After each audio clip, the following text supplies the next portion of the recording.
बिदि hard and fast rule गैला माने दस्रानि नाम्बार लाबा माबाफोर जागोन नामा होननाय बिदि गैया जेबो जाया किन्तु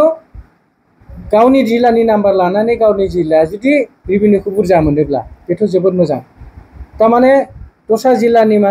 माबाफ्रा गुवाहाटी बा बङाइगाव बेफोरबायदिनो जिल्लानि मानसिफ्रा माने एसे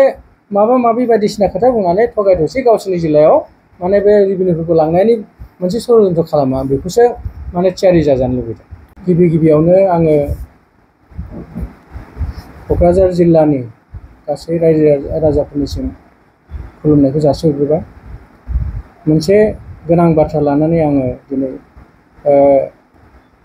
रायजो राजाफोरनिसिम खावलायहरनो नागिरदों बाथ्राया जोबोद गोनां एज ए होल बिटिसि बड'लेण्डनि इन्टारेस्टआव बेखिनिखौ रायजो राजाफ्रा हेफाजाब होगोन होननानै आं मिजिंथिदों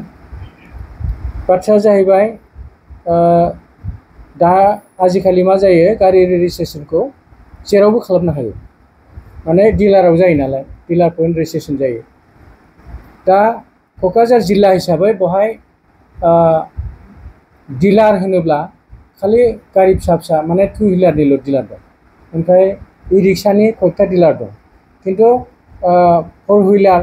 बा बेफोरबायदि दाम गोसा गारिनि डिलारफ्रा गासिबो बाहेरायाव जोब बेनिखायनो किन्तु नायनो थाङोब्ला क'क्राझार जिल्लायावथ' बिराद मानसिफ्रा माने गोदान गारिखौ बायबाय थायो बे बिराद मोजां खोथा जों मोजां हामलायो बिथांमोननिसिम दा बाथ्राया जाहैबाय गारि बायनाय समावहाय क'क्राझार नाम्बार लायोब्ला बै गारिनि एगेन्सै जिखिनि रेजिस्ट्रेसन फिस होगोन बे फिसा माने बिटिसिआव फैयो बेखौसो मिथिनो गोनां बाथ्रा हमनानै ला जोंनि क'क्राझार जिल्लानि डिस्ट्रिक्ट क'डआ जाहैबाय AS16 ओमफ्राय थिग बेबायदिनो आलदा डिस्ट्रिक्टआव आलदा क'ड थायो बङाइगावना AS14 चिरांना AS27 बेफोरबायदिनो आलदा जोब 27 ना 26 माबा मोनसे माने आलदा जोब आरोखि ओमफ्राय दा जोंनाव AS16 दा माने आसामनि जिखुनु जायगायाव गारि बायोब्ला हमनानै ला क'क्राझारनि सासे मानसिया डिब्रुगड़आव बायबाय आरोखि अब्लाबो क'क्राझारनि नाम्बार लानो हायो बेयो शिबसागराव बाया मानो जेबो नङा बङाइगावआव बाया मानो जेबो नङा बे क'क्राझारनि नाम्बार नांगौ होनब्लानो जायो ओमफ्राय क'क्राझारनि नाम्बारखौ लाब्लानो लोगो माने बे बड'लेण्डआव बे गारि रेजिस्ट्रेसननि एगेन्सि जिखिनि फिस होदों बे फिसा बड'लेण्डनि हिसाबाव फैयो ओमफ्राय बेवहाय मोनसे मा जायो जे जोंनि मानसिफ्रा माने जेब्ला जिल्लानि बाहेरायाव गारि बायनो थाङो बांसिनै सरासनस्रा बङाइगाव गुवाहाटीयावनो बांसिन बायो दा बे गुवाहाटी बङाइगाव बा बेफोरबायदिनो आलदा डिस्ट्रिक्टनि गिदिर डिलारफ्रा मा खालामो गारि बायग्राफोरखौ बायदिसिना खोथा बुंनानै माने गावसोरनि डिस्ट्रिक्टनि नाम्बार लाहैयो आरो गावसोरनि डिस्ट्रिक्ट रेजिस्ट्रेसन फिसा खिन्थु बै डिस्ट्रिक्टआसो मोनो क'क्राझारा मोना बा बड'लेण्डआ मोना दा बेखायनो आङो खावलायनो नागिरदों जोंनि क'क्राझार जिल्लानि जेसेबांखि गारि बायग्रा बिथांमोन दं बिथांमोना गारि बायोब्ला डिलाराव सिदा होन जे आंनो क'क्राझार डिस्ट्रिक्टनि नाम्बार नांगौ बिदि होनबानो बै डिलारा होखानांगौ आरो सोरबा जुदि बायदिसिना बाहाना खालामनानै होनो हाया माबा सुबिदा दङ जुदि बिदि होनोब्ला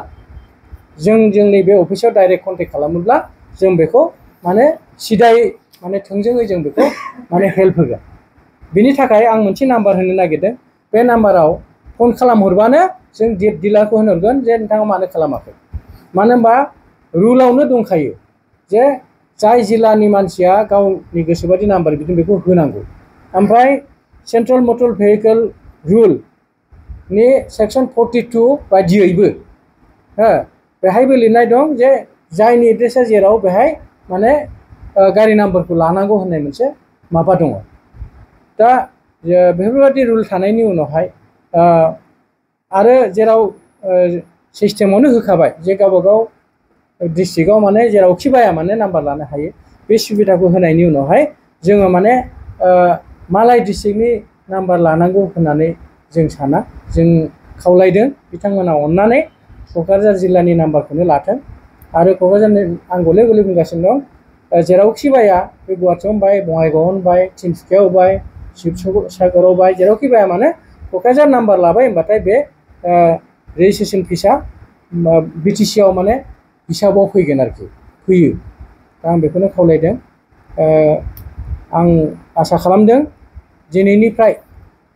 इयुनसिम जेसेबां दिन गारि बायगोन माने गासैबो बे रुलखौ फल' खालामगोन ओमफ्राय बड'लेण्डखौ हेफाजाब होगोन होननानै आं गोसो सिंनिफ्राय खावलायदों